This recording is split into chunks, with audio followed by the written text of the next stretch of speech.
അപ്പോ പിന്നെ നമുക്ക് അങ്ങനെ ഒന്ന് 6ലേക്ക് പോവാല്ലേ? കുഴപ്പമില്ലല്ലോ.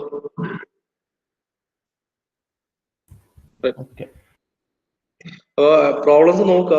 മൂന്ന് ടൈപ്പ് ഓഫ് ലീവ് സ്പ്രിങ്ങിന്റെ പ്രോബ്ലംസ് മാത്രമേ ഉള്ളൂ. അതിൽ ഒരു ടൈപ്പാണ് നിങ്ങൾക്ക് എക്സാമിന് ചോദിച്ചത്. അത് മൾട്ടിപ്പിൾ ടൈംസ് ചോദിച്ചൊരു ക്വസ്റ്റൻ ആണ്. യൂണിവേഴ്സിറ്റി എക്സാമിന് ചോദിച്ച ഒരു ക്വസ്റ്റൻ ആണ്. പിന്നെ ഗ്രാജുവേറ്റിന്റെ സ്ട്രെസ്സും അതുപോലെ പിന്നെ ഫുൾ ലെങ്ത്തിന്റെ സ്ട്രെസ്സും ഒക്കെ കണ്ടിട്ടുള്ള പ്രോബ്ലം ചോദിച്ചിട്ടുണ്ട്. അതേപോലെ തന്നെ കേമ്പേഴ്സ്, സെന്റർ ഡിസ്റ്റൻസ് എല്ലാം കാണാനില്ല.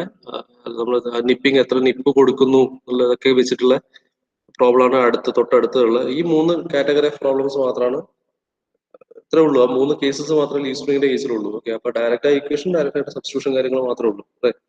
നിങ്ങൾ നോക്കുക, എന്തെങ്കിലും ഇഷ്യൂസ് ഉണ്ടെങ്കിൽ പിന്നെ പറഞ്ഞാൽ മതി, നമുക്കത് സോൾവ് ചെയ്യാം.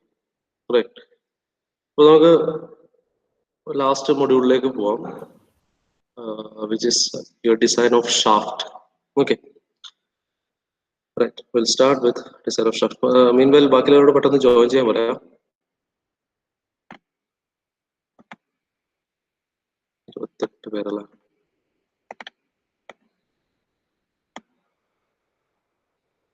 Yes.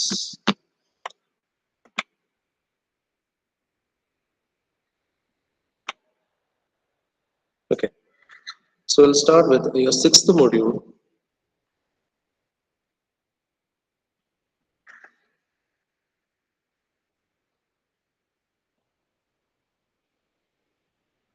Module 6, it's first portion shaft. So basically module 6 will be dealing with 2 important topics. One is design of shaft, okay, and the second important topic is the design of couplings.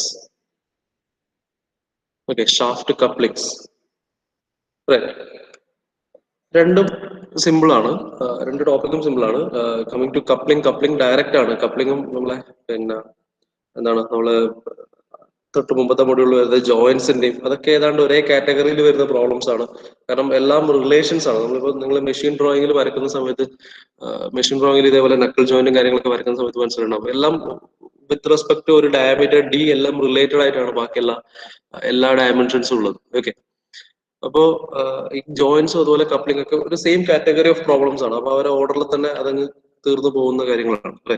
കപ്ലിംഗിന്റെ കേസിൽ എന്ന് പറഞ്ഞാൽ coupling design of coupling എന്ന് പറഞ്ഞാൽ all you have to find is the diameter. Okay, it's a diameter കണ്ടെത്തണം. No, if you can find the diameter, all remaining dimensions are actually a relationship has a relationship with a small d. Okay, so ബാക്കി എല്ലാ capital D അതുപോലെ ഹബിന്റെ diameter അങ്ങനെ ഓരോ കോമ്പണൻസിന്റെ diameter എല്ലാം നമ്മൾ small D ആയിട്ട് relate ചെയ്ത് എല്ലാ ഡയമെൻഷൻസും കണ്ടെത്തും. അപ്പോൾ കപ്ലിംഗിന്റെ ഡിസൈൻ നമ്മൾ ചെയ്യുന്ന ഇത്ര മാത്രമേ ഉള്ളൂ. അതിന്റെ ഡയമീറ്റർ കണ്ടെത്തും, ബാക്കി എല്ലാ ഡയമെൻഷൻസും കണ്ടെത്തും. then we'll check whether it is safe or not. Okay, we'll check whether it is safe or not by checking the permissible stress with the induced stress. That's it. Okay, simple ആയിട്ട് പറയുകയാണെങ്കിൽ അത്രമാത്രമേ കപ്ലിംഗിന്റെ പ്രൊസീജിയറിൽ വരുന്നുള്ളൂ. Okay, കപ്ലിംഗിന്റെ കേസിൽ അതേപോലെ number of components ഉണ്ട്. നമുക്ക് ഓരോ coupling നമ്മൾ വരച്ച സമയത്ത് നമുക്ക് അറിയുന്നുണ്ടാവും മെയിൻ ആയിട്ട് വരുന്ന കാര്യങ്ങളൊക്കെ. ഉള്ളിലുള്ള ഒരു ഷാഫ്റ്റിന് വേണ്ടിയിട്ടുള്ള ഷാഫ്റ്റിന്റെ മിനിമം ഡയമീറ്റർ വേണം. അതിന്റെ തൊട്ട് മുകളിൽ വെക്കുന്ന ഒരു ഹബ്ബാണ്, ഹബിന്റെ ഡയമെൻഷൻസ് അറിയണം. പിന്നെ ഇത് രണ്ടിനെയും ഈ ഹബിനെല്ലാം പിന്നെ നമ്മൾ കണക്ട് ചെയ്യുന്നത് മിക്കവാറും ബോൾട്ട് ആൻഡ് നട്ട് യൂസ് ചെയ്തിട്ടായിരിക്കും. അപ്പൊ ബോൾട്ട് ആൻഡ് നട്ടിന്റെ ഡയമെൻഷൻസ് കണ്ടെത്തണം. And you have to check whether it is whether the stress induced is safe or not.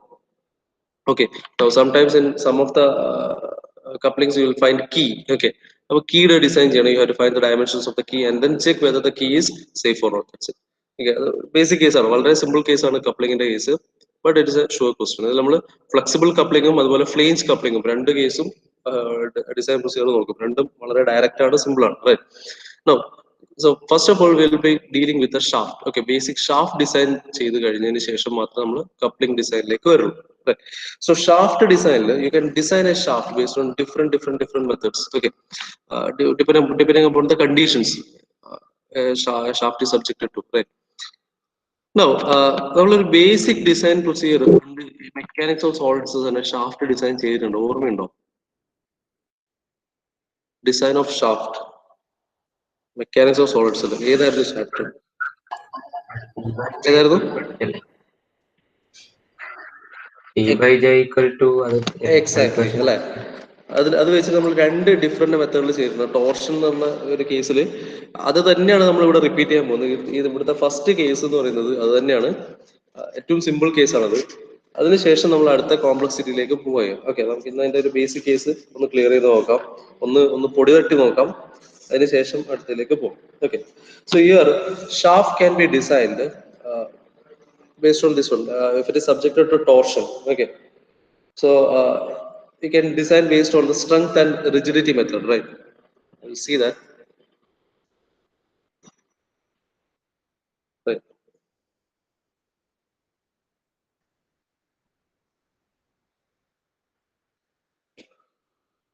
Okay, so your design of shaft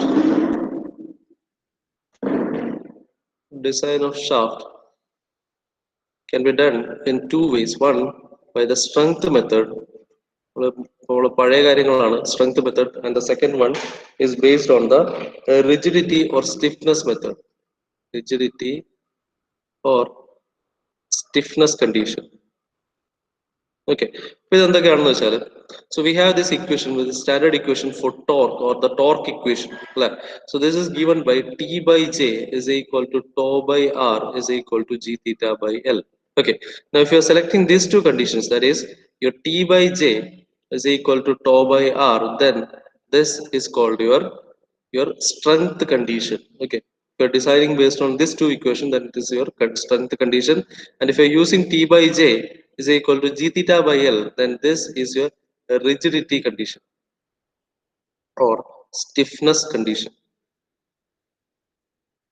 Okay, so ഇതാണ് നമ്മൾ ഏറ്റവും preliminary ഒരു basic ആയിട്ടുള്ള case. നമുക്ക് ഇതിന്റെ ഒരു ബേസിക് ഒരു സിമ്പിൾ പ്രോബ്ലം ചെയ്തിട്ട് നമുക്ക് അടുത്തതിലേക്ക് വരാം. Okay, so we'll see first of all shaft subjected to twisting moment only. Okay, so design of a shaft based on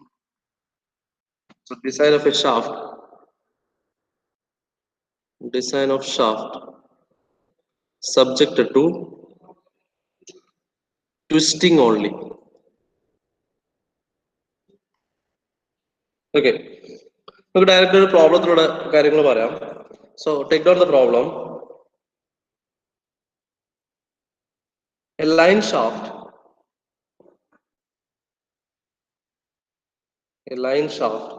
rotating at 200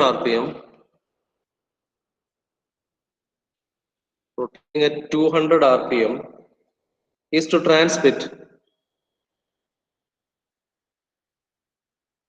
transmit 20 kilowatts. The shaft may be assumed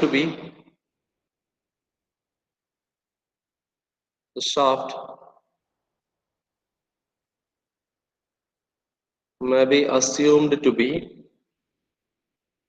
made of mild steel.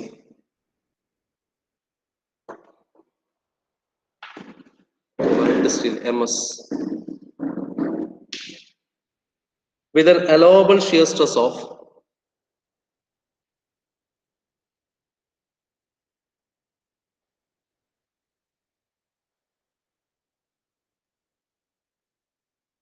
an allowable shear stress of 42 megapascal. Determine the diameter of the shaft.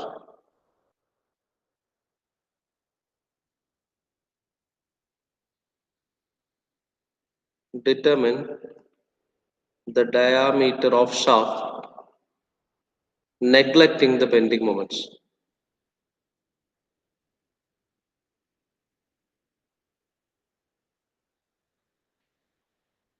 Neglecting the bending moment of the shaft.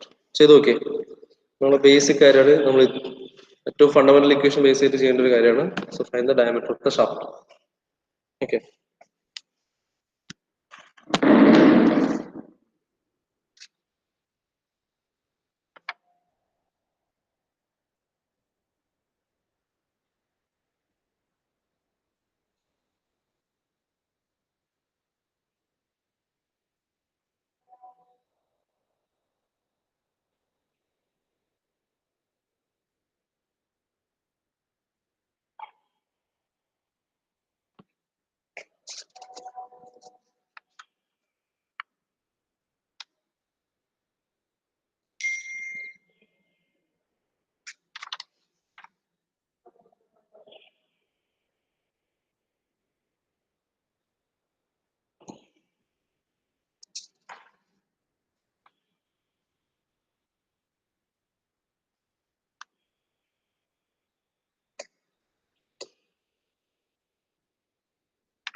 design this one based on the strength condition. Okay, strength condition മാത്രമേ അവിടെ use ചെയ്യാൻ പറ്റുള്ളൂ, കാരണം തീറ്റയും കാര്യങ്ങളൊന്നും തന്നിട്ടില്ല.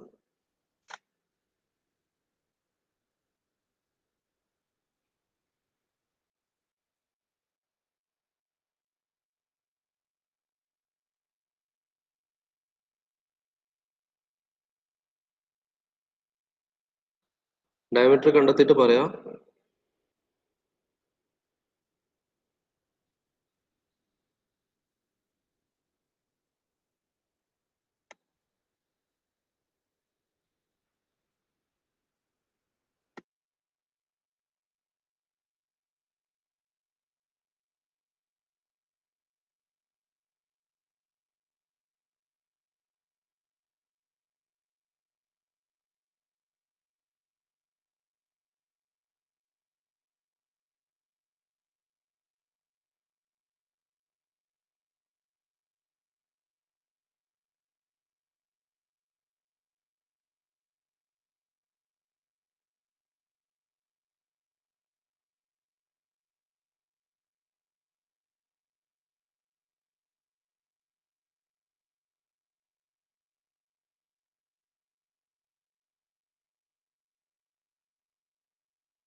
Four point eight seven.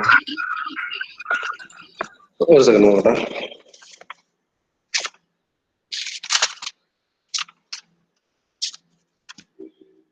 Yes, 4 അല്ല, 48.7 mm. യൂണിറ്റിൽ എന്തോ പ്രശ്നം പറ്റിയിട്ടുണ്ടല്ലോ. കിലോ വാട്ടറിനല്ലേ എടുത്തത്? Kilowatt. 60 T by 5 d cube വെച്ചത്. 60 p by 5 d cube equal to 2. അത് ടോർക്ക് കണ്ടെത്തിയിട്ടില്ലേ ചെയ്തേ? ടോർക്ക് കണ്ടെത്തി. 60 T by 5 d cube കിട്ടി. അവിടെ ശ്രദ്ധിക്കേണ്ട കാര്യം വെച്ചാൽ ടോർക്ക് കണ്ടെത്തുമ്പോൾ അവിടെ കിട്ടുന്ന യൂണിറ്റ് ന്യൂട്ടൺ മീറ്റർ ആയിരിക്കും. അതിനെ ഇൻറ്റു 10 ക്യൂബ് ന്യൂട്ടൺ mm ആക്കണം. ചെയ്തിട്ടില്ലേ? ന്യൂട്ടൺ മീറ്ററിന് ഇൻറ്റു 10 ക്യൂബ് ന്യൂട്ടൺ മില്ലിമീറ്റർ ആക്കണം. നമ്മളെപ്പോഴും പവറിന്റെ ഇക്വേഷൻ വെച്ചിട്ട് ടോർക്ക് കാണുന്ന സമയത്ത് എപ്പോഴും കിട്ടുന്ന സൊല്യൂഷന്റെ യൂണിറ്റ് ന്യൂട്ടൺ മീറ്ററിലായിരിക്കും. എല്ലാവർക്കും കിട്ടിയോ? Correct question. പവർ തന്നിട്ടുണ്ട്, RPM തന്നിട്ടുണ്ട്, ടോർക്ക് കാണാം. ടോർക്കിന് നമുക്ക് സ്റ്റാൻഡേർഡ് ഇക്വേഷൻ ഉണ്ട്, equated fine diameter T.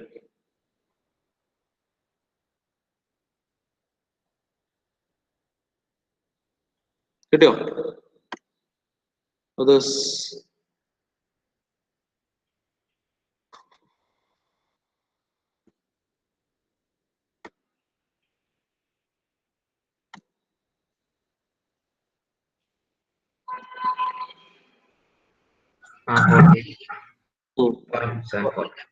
Yes, what about others?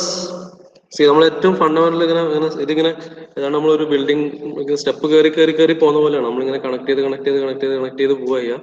ആദ്യം ഇതൊക്കെ വളരെ സിമ്പിൾ കയറി പോകണം. അപ്പോൾ ഈ സിമ്പിൾ കാര്യങ്ങൾ ഓരോന്നും ലെവലായിട്ട് പോയാലേ നമുക്ക് കുറച്ച് കോംപ്ലിക്കേഷനിലേക്ക് എത്തുള്ളൂ. ഓക്കെ, ഇതിപ്പോ ഞാനിപ്പോ എടുത്തത് ട്വിസ്റ്റിങ്ങിന്റെ കേസ് മാത്രമാണ്. ഇനി ബെൻഡിങ്ങിന്റെ കേസ് മാത്രം, ബെൻഡിങ് മൊമെന്റ് മാത്രം വരുന്ന കേസിൽ എങ്ങനെ ഡയമീറ്റർ കാണാൻ നോക്കും. പിന്നെ combined twisting and bending moment വരും. ഇനി combined twisting and bending moment തന്നെ ബെൻഡിങ് മൊമെന്റ് ലോഡ് ആക്ട് ചെയ്യുന്ന ഡിഫറെന്റ് ഡയറക്ഷനിൽ വരുന്ന കേസും കൂടെ നമുക്ക് ചെയ്യാണ്ട്. അപ്പോൾ ഇവിടെ തൊട്ടേ നമ്മള് കാല് ഉറക്കണം. ഓക്കെ, അപ്പോ ക്ലിയർ ആക്കിയിട്ട് തന്നെ പോവാം. എന്തെങ്കിലും ഇഷ്യൂസ് ഉണ്ടെങ്കിൽ ഇപ്പൊ തന്നെ ചോദിക്കാം. ബാക്കിയുള്ളവരും കൂടെ സോൾവ് ചെയ്തിട്ട് എല്ലാവരും ക്ലിയർ ആയെങ്കിൽ യെസ് എന്ന് പറയാം.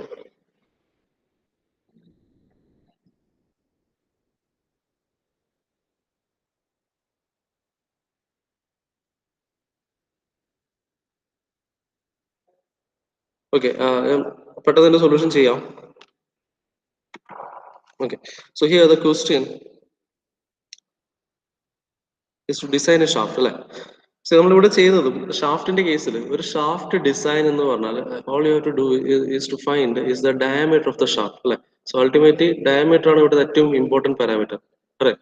So here question is a line shaft rotating at 200 rpm is to transmit a power of 20 kilowatt, right? Therefore the power is 20 kilowatt and the rpm it transfers is 200 rpm. The shaft may be assumed to be made of mild steel, okay, with an allowable shear stress, okay, maximum shear stress അല്ലെങ്കിൽ allowable എന്ന് പറഞ്ഞാൽ it is a maximum shear stress അല്ലെ, maximum അല്ലെങ്കിൽ permissible shear stress ആണ്, which is nothing but 42 megapascal. Okay, determine the diameter of the shaft neglecting the bending moment, right? Now you have to find the diameter of the shaft എന്ന് വെച്ചാൽ you have to design the shaft അല്ലെ. ഈ ഒരു particular കണ്ടീഷനിലുള്ള ഇപ്പോൾ ഈ question ഇങ്ങനെയാണ്, നമ്മൾ ഇത്രയും പവർ എനിക്ക് ട്രാൻസ്മിറ്റ് ചെയ്യണം, ഇത്രയും RPM തന്നെ എനിക്ക് ട്രാൻസ്മിറ്റ് ചെയ്യണം, അതിന് താങ്ങാൻ പറ്റാവുന്ന മാക്സിമം സ്ട്രെസ് ഇത്ര. ഓക്കെ, അങ്ങനെയാണെങ്കിൽ ഞാൻ എത്ര ഡയമീറ്ററുള്ള ഷാഫ്റ്റ് എടുക്കണം ഈ ഒരു അപ്ലിക്കേഷന് വേണ്ടിയിട്ടുള്ളതാണ് ചോദ്യം. Right. Now here, so your basic thing you need to find the diameter d, right? Now here നമുക്ക് ചെയ്യാൻ പറ്റുന്ന ഒരു കാര്യം എന്ന് പറഞ്ഞാൽ, so we know that the torque equation T is equal to, we have P or your power equation, power of the 2 pi nt by 60, right? Or your torque T is equal to 60p divided by 2 pi n. Substitute the values. If you substitute the values, you will get the value as 955 Newton meter എന്ന് കിട്ടും. Okay, ഇത് important ആണ്, Newton meter എന്ന് കിട്ടും. Convert it to Newton mm. Okay, 955 into 10 to the power 3 Newton mm. Right. Now, after getting this value, so we have one more equation for torque. For this particular condition, in terms of permissible shear stress, we have an equation. Okay, using this standard, rotation shaft in the rotation, so that means we can use this equation T by J is equal to tau by R equation, which is your strength condition. Strength condition basically you can decide. Right. So other condition is T by J is equal to G theta by L. നമുക്ക് എന്തായാലും അത് use ചെയ്യാൻ കഴിയില്ല, കാരണം നമുക്ക് അതിന്റെ angular deformation തന്നിട്ടില്ല, rigidity value തന്നിട്ടില്ല. Right. So only thing that is given is your permissible shear stress. Okay, radius ആണ് കാണേണ്ടത്, അറിയില്ല. പോളാർ മൗണ്ട് ഓഫ് ഇനർഷ്യയിൽ അതിന്റെ റേഡിയസ് തന്നെയാണ്. അഗൈൻ സെയിം അൺനോൺ ആണ്. ടോർക്ക് വാല്യൂ, യെസ്, ടോർക്ക് കിട്ടിയിട്ടുണ്ട്. റൈറ്റ്. നോ ഇത് നമ്മൾ റെഡ്യൂസ് ചെയ്തിട്ട് ഫോർ എ സോളിഡ് ഷാഫ്റ്റ്, ഈ ഇക്വേഷൻ നമുക്ക് നമ്മൾ ഓൾറെഡി ഡിറൈവ് ചെയ്ത വെച്ച സാധനമാണ്. For a solid shaft this torque equation is given by T is equal to pi by 16 tau d cube ആണ്, pi by 16 tau d cube, right? Now, so this is equal to pi by 16 shear stress value നമുക്കറിയാം, it is 42 megapascal into d cube is nothing but torque value is 955 into 10 to the power 3. Okay, substitute the values and find the diameter d. Diameter will come as 48.7 mm. That's it. Okay, so direct question ആണ്. നമ്മൾ ഇവിടുത്തെ ഏറ്റവും important parameter എന്ന് പറഞ്ഞാൽ torque ആണ്. Equate the torque equations, രണ്ട് equation, ഒന്ന് നമുക്ക് ഇൻ ടേംസ് ഓഫ് പവറിൽ ടോർക്ക് കാണാം, അതുപോലെ തന്നെ സോളിഡ് ഷാഫ്റ്റിന്റെ കേസിൽ torque is given by pi by 16 tau d. Now similarly, if the question was about a hollow shaft, hollow shaft ആണെങ്കിൽ ഭാരതത്തിൽ ഇവിടെ ഈ ഇതേ പ്രോബ്ലത്തിൽ ഹോളോ ഷാഫ്റ്റിനാണ് വരുന്നെങ്കിൽ ഒരു കണ്ടീഷൻ കൂടെ തന്നിട്ടുണ്ടാവും. You will be given the ratio of d by d, small d by capital D or capital D by small d. That ratio will be given. അതാണ് ഒരു ഇൻപുട്ട് വാല്യൂ അഡീഷണൽ ആയിട്ട് വരിക. Okay, and the torque equation you know that is pi by 16 tau into tau k raised to 4 into 1 minus, sorry, tau capital D raised to 4, sorry, tau, I think tau d cube, 1 minus k raised to 4. Okay, pi by 16 tau d cube into 1 minus k raised to 4 എന്നുള്ള equation where k is the ratio of the diameters, right? Okay, അത് അല്ലെങ്കിൽ ഇങ്ങനെ ഓർമ്മയില്ലെങ്കിൽ നമുക്ക് മറ്റേ standard case തന്നെ ഇതേപോലെ തന്നെ ഇവിടെ തന്നെ സബ്സ്റ്റിറ്റ്യൂട്ട് ചെയ്താലും മതി. T by J polar moment of inertia for hollow shaft എടുക്കുക, ഷിയർ സ്ട്രെസ് ഇക്വേഷൻ എടുക്കുക, ആൻഡ് റേഡിയസ് എന്നുള്ളത് ഔട്ടർ ഡയമീറ്റർ ബൈ 2 എടുക്കണം. Okay, outer diameter by 2, right. So ഇതാണ് ഇതിൽ വരാൻ പറ്റുന്ന different variants. Okay, so this is a problem which is solved based on the strength condition. അല്ലെ, നമ്മൾ ഇവിടെ യൂസ് ചെയ്ത സ്ട്രെങ്ത് കണ്ടീഷൻ ആണ്, right, which is nothing but your T by J is equal to tau by R is your strength condition, right? Now ഈ strength conditionൽ തന്നെ നമുക്ക് different variance of problems വരാം. Okay, ഇതാണ് ഇതിൽ ഏറ്റവും സിമ്പിൾ ആയിട്ടുള്ള ഒരു കേസ്. പിന്നെ ഷാർപ്പ് സബ്ജക്ട് ടു ടോർക്ക് മാത്രം വരുന്ന കേസ്. ഓക്കെ, സോ ഇതിൽ വരാൻ പറ്റാവുന്ന ഡിഫറെന്റ് വേരിയൻസ് ഓഫ് പ്രോബ്ലംസ് എന്ന് പറഞ്ഞാൽ the first category is this one. Okay, എന്താണ്? The first one is shaft subjected to torsion. or torque, right? Thought to previous case. Okay. Second case or second variant is shaft subjected to bending moment only. Okay, bending moment only. ഇങ്ങനെയാണ് കേസെങ്കിൽ നമുക്ക് ഇത് എന്ത് basic equation use ചെയ്ത് solve ചെയ്യാൻ പറ്റും? Shaft subject to bending moment മാത്രമേ ഉള്ളൂ and you have to find the diameter of the shaft. എങ്ങനെ കാണാം? എന്താണ് ഇക്വേഷൻ? When a shaft is subjected to torsion, your standard equation is T by J equal to tau by R. Principal stress equation. Bending moment മാത്രം വരുമ്പോൾ principal stress, yes, principal stress sigma X value രണ്ടും same ആയിരിക്കും, right? So your standard equation ഇതിൽ നമുക്ക് ഇങ്ങനെ പറയാം, it is nothing but your M by I is equal to sigma by Y equation. ഈ sigma ആണ് ഈ പ്രിൻസിപ്പൽ സ്ട്രെസ് എന്ന് പറഞ്ഞത്, പക്ഷെ ആ വാല്യൂ സെയിം ആയിരിക്കും, കാരണം വേറെ ഷിയർ സ്ട്രെസ് ഇല്ല, ടോ എക്സ് വൈ ഇല്ല, അതേപോലെ തന്നെ സിഗ്മ വൈ കോമ്പണന്റും ഇല്ല, ആ കൂടെ ഒരു ബെൻഡിങ് സ്ട്രെസ് വരുമ്പോൾ സിഗ്മ എക്സ് കോമ്പണന്റ് മാത്രമേ ഉണ്ടാവുള്ളൂ. അതുകൊണ്ട് അത് തന്നെ ആയിരിക്കും അവിടുത്തെ principal stress. Okay, so correct ആണ്. So when it is subjected to bending moment only, your standard equation is this one, m by I is equal to sigma by y. ഇതും ഈ ഒരു കേസിൽ നമ്മൾ ഡിഫറെന്റ് പ്രോബ്ലംസ് ചെയ്തതാണ്. Now the third case, അടുത്ത strength based condition വരുമ്പോൾ third case is the shaft subjected to എന്തായിരിക്കും? Combined twisting and bending moment. Okay, shaft subjected to combined twisting and bending moment. Okay, so ഈ ഒരു case നമ്മൾ ചെയ്തിട്ടുണ്ട്. ഈ ഒരു case വരുന്ന സമയത്ത് ഒരു കമ്പൈൻഡ് ലോഡിംഗ് കണ്ടീഷൻ വരുമ്പോൾ എന്ത് വേണം? You have to find the principal stress sigma 1 sigma 2 tau max ഒക്കെ വെച്ചിട്ട് തന്നെ നമുക്ക് മുന്നോട്ട് പോകാൻ പറ്റും, റൈറ്റ്? അപ്പോൾ ഈ ടൈപ്പ് കേസുകൾ നമ്മൾ ചെയ്തിട്ടുണ്ട്. നമ്മൾ ഫസ്റ്റ് ഇനിഷ്യൽ കേസിൽ, നമ്മൾ സെക്കൻഡ് മൊഡ്യൂളിൽ നമ്മൾ തിയറി ഓഫ് ഫെയിലിയറിന്റെ ഒക്കെ കേസിൽ കമ്പൈൻഡ് ട്വിസ്റ്റിംഗ് ആൻഡ് ബെൻഡിങ്ങിന്റെ കേസിൽ വരുന്ന കേസിൽ അതിന്റെ ഒരു സ്റ്റാൻഡേർഡ് ഇക്വേഷൻ വരെ നമ്മൾ ഡിറൈവ് ചെയ്ത് വെച്ചിട്ടുണ്ടായിരുന്നു, അല്ലെ? Sigma 1 is equal to pi by 16 into 5/16 into tau into എന്താണ് m plus square root of m square plus t square, അല്ലെ? 5/16 ഇതിന്റെ കറക്റ്റ് വാല്യൂസ് ഓർമ്മയില്ല. 5/16 into m plus ഓക്കെ, അത് നോക്കാം, അതെ. സോ സ്റ്റാൻഡേർഡ് ഇക്വേഷൻ നമുക്ക് ഇതിന്റെ കേസിലുണ്ട്. അല്ലെങ്കിൽ you have to find the എന്താണ് shear stress tau x y കാണണം, അതുപോലെ തന്നെ സിഗ്മ എക്സ് വാല്യൂ കാണണം, and then substitute the values in the principal stress equation, which is sigma x plus sigma y by 2 plus square root of sigma x minus sigma y by 2 the whole square plus tau x y square, right? So combined bending and torsion വരുന്നതാണ് അടുത്ത case, and in that case also you have to find the diameter of the shaft. Okay, ഇത് തന്നെയാണ് നമ്മൾ factor of സേഫ്റ്റിന്റെ case ചെയ്തത്. നമ്മൾ അതിൽ additional ആയിട്ട് അല്ല, ഇത് തന്നെയാണ് നമ്മൾ തിയറീസ് ഓഫ് ഫെയിലിയറിന്റെ കേസ് ചെയ്തത്, അല്ലെ? ഇതിന് അഡീഷണൽ ആയിട്ട് നമ്മൾ theories of 5 different theory of ഫെയിലിയറും കൂടെ അതിൽ അപ്ലൈ ചെയ്തെന്ന് മാത്രം. Okay, so same കാര്യം തന്നെയാണ് ഇവിടെ വരുന്നത്. Now, the next case is shaft subjected to axial load. Okay, in addition to torsion and bending moment, right? അത് തൽക്കാലം നമുക്കില്ല. ഈ 3 കേസാണ് നമുക്ക് മെയിൻ ആയിട്ട് ഇവിടെ വരുന്നത്. Plus in addition to this one, bending moment പല രീതിയിൽ ആക്ട് ചെയ്യുന്ന കേസസ് ആണ്, ഇൻ ഡിഫറെന്റ് ഡയറക്ഷൻസിൽ ലോഡ് വരുന്ന കേസാണ്. ഓക്കെ, അതാണ് ഇതിൽ ഏറ്റവും ഇമ്പോർട്ടന്റ് കേസ്. അതുപോലെ തന്നെ ഏറ്റവും ലെങ്തി പ്രോബ്ലം അതാണ്.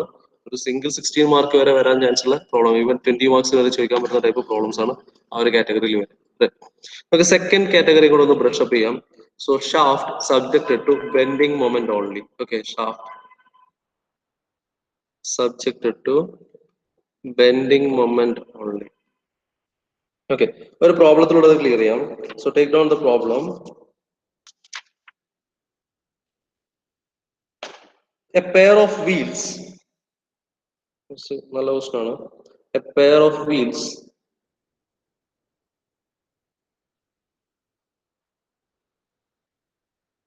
of a railway wagon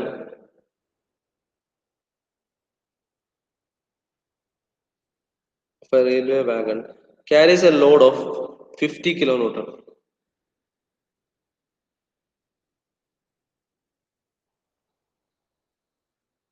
50 kilonewton on each axle box. Each axle box acting at a distance of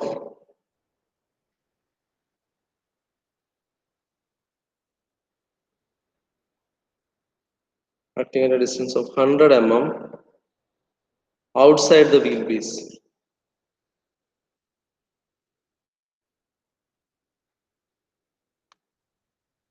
The gauge of the rails the gauge of the reel is 1.5 meter, 1.4 meter, sorry. Find the diameter of the axle.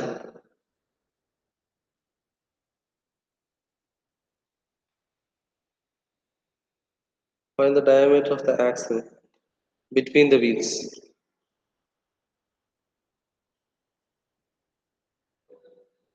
If the stress is not to exceed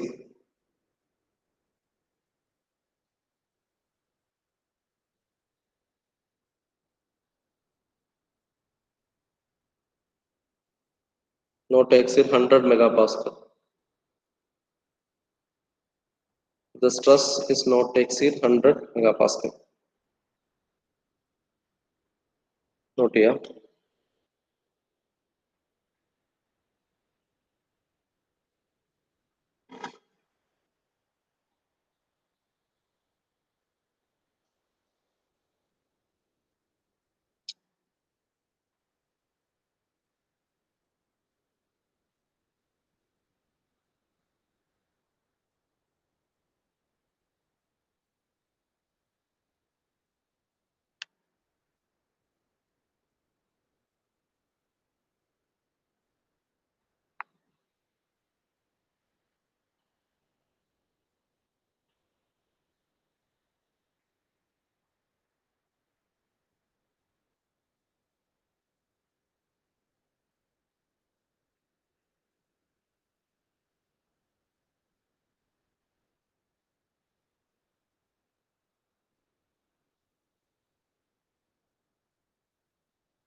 diagram ഒന്ന് വരച്ചു നോക്കാം.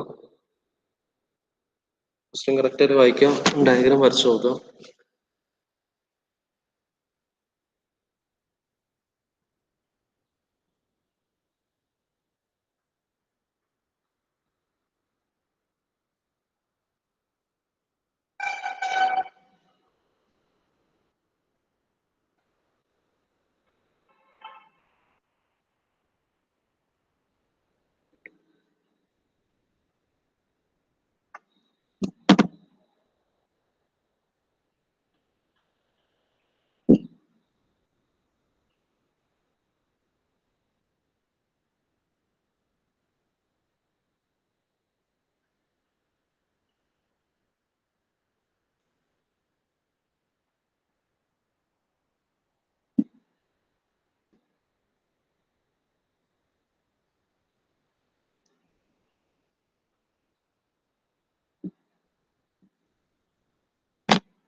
Arrange ചെയ്തോ?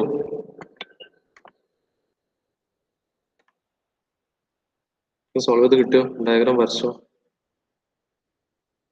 Confused ആണോ? എന്താ അവസ്ഥ?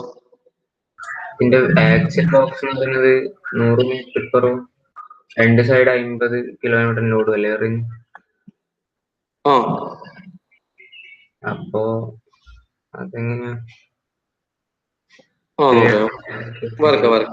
നമുക്ക് ഓരോ സ്റ്റേറ്റ്മെന്റും ഓരോന്നായിട്ട് വായിച്ചുകൊണ്ട് വന്ന് നമുക്ക് കറക്റ്റ് ആയിട്ട് കിട്ടും. നോക്കാം. So A pair of wheels അല്ലെ ഓഫ് എ റെയിൽവേ വാഗൺ. അപ്പോ റെയിൽവേ ട്രാക്ക്, റെയിൽവേ വാഗൺ എന്ന് പറയുമ്പോൾ ഒരു ബോഗിയാണ് ഉദ്ദേശിക്കുന്നത് അല്ലെ. Of A railway wagon carries a load of 50 kilonewton on each axle box acting at a distance 100 mm outside the wheelbase. Okay, outside the wheel ബേസിലാണ് അത് act ചെയ്യുന്നത്. Right. So നമുക്ക് wheel ബേസിന്റെ പുറത്ത് എന്ന് വെച്ചാൽ നമുക്ക് വീൽ പോർഷൻ റെപ്രസെന്റ് ചെയ്യാം. So you'll have a wheel. So these are the two wheels.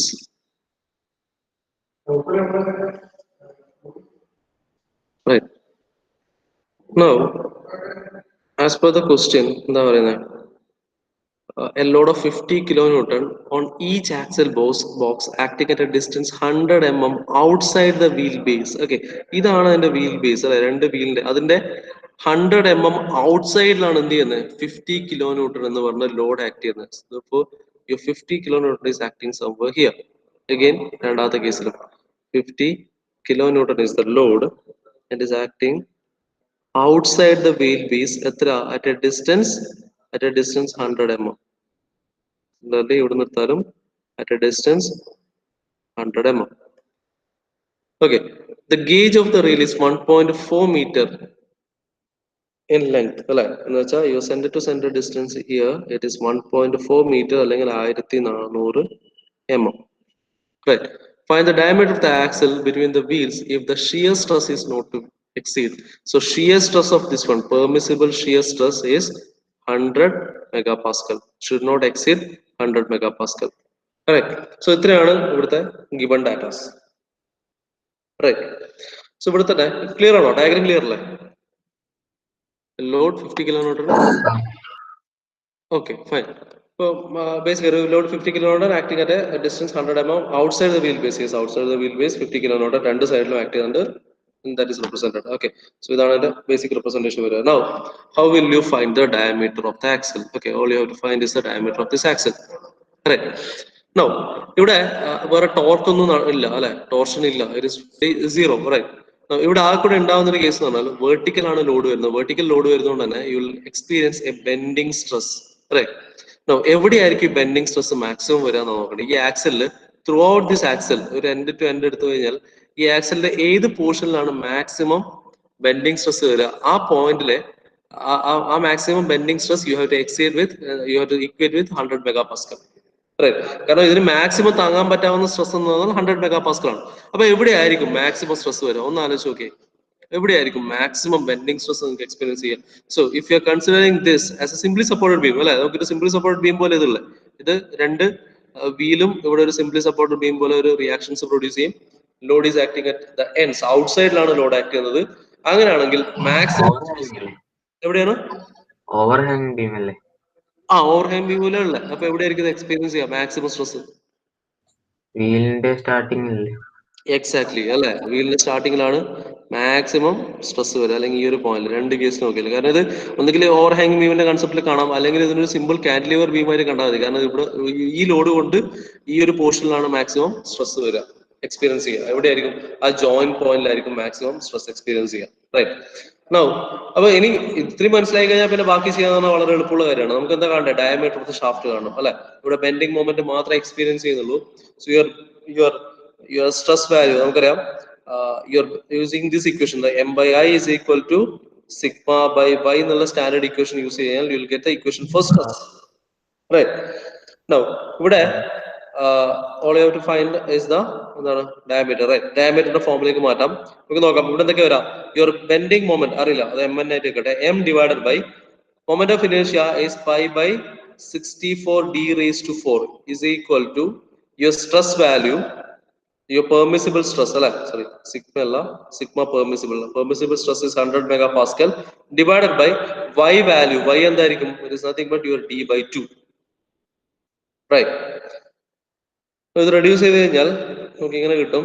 Your M is equal അല്ലെങ്കിൽ ഇതിനെ സൗകര്യപോലെ റെഡ്യൂസ് ചെയ്താൽ ഇവിടെ ആ കൂടെ അൺനോൺ ആയിട്ടുള്ള ഒരു കാര്യം ഇനി മൊമെന്റ് മാത്രമാണ്. Now you can find the moment എങ്ങനെ?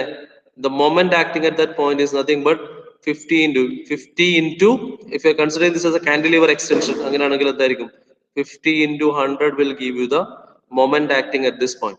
Okay, ആ വാല്യൂ ഡയറക്റ്റ് ഇവിടെ സബ്സ്റ്റിറ്റ്യൂട്ട് ചെയ്യുക and find the diameter. That's it. Okay, basic case ആണ്. എന്ന് വെച്ചാൽ ബെൻഡിങ് മൊമെന്റ് മാത്രം വരുന്നുണ്ടെങ്കിൽ all you have to use is this equation, m by I is equal to sigma by y. That's it. Okay, നാളത്തേക്ക് ചെയ്യാം, അതിന്റെ diameter കണ്ടുപിടിച്ചിട്ട് പറയാം. ഓക്കെ, നമുക്കൊന്ന് അറ്റൻഡൻസ് എടുക്കാമല്ലോ. ആരൊക്കെയുള്ള ആബ്സെന്റ് പറയാം?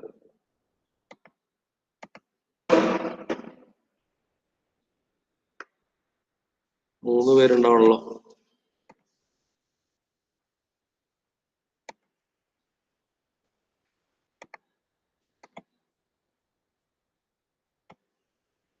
Yes, Abhiram. Present, sir. Abhin. Present, sir. Adarsh. Present, sir. Akshay. Akshay. Akshay illa. Alvin. Present, sir.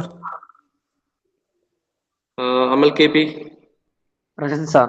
Akshay message അയച്ചിട്ടുണ്ട് സാറേ. അതെയാ, ഓക്കെ ഓക്കെ. അമൽ എം, അല്ല അമൽ കെ സന്തോഷ്. അമൽ കെ സന്തോഷ് ഉണ്ടോ? ഓക്കെ. അമൽ എം ഉണ്ടല്ലേ? ഓക്കെ. ഇനി Ananthu. Present, sir. Anurag. Present, sir. Akshay. Ashwin. Bhagat.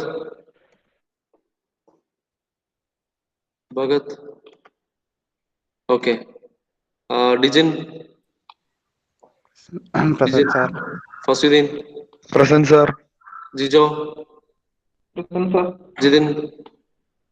Present, sir. Karthikeyan. Present, sir. Mridul. Present, sir. Rahul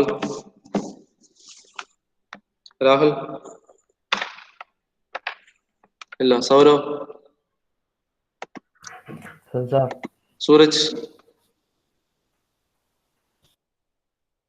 Sooraj ഇല്ല. Sreerag. Present, sir. Vaishakh.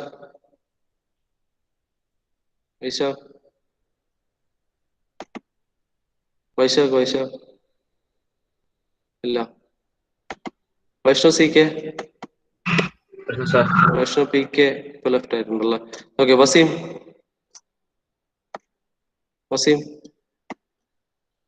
Waseem ഇല്ല. Dinil. Present, sir. Jishnu. Present, sir. Jishnu Mohan. Present, sir. Nikhil. Present, sir. Joshith. Present, Akash. Present, sir. Vishnu A P. Present, sir. Tejas. Present, sir. Abhinav. Present, sir. Gokul. Present, sir. Sachin. Present, sir. Okay, അപ്പൊ ശരി, thank you.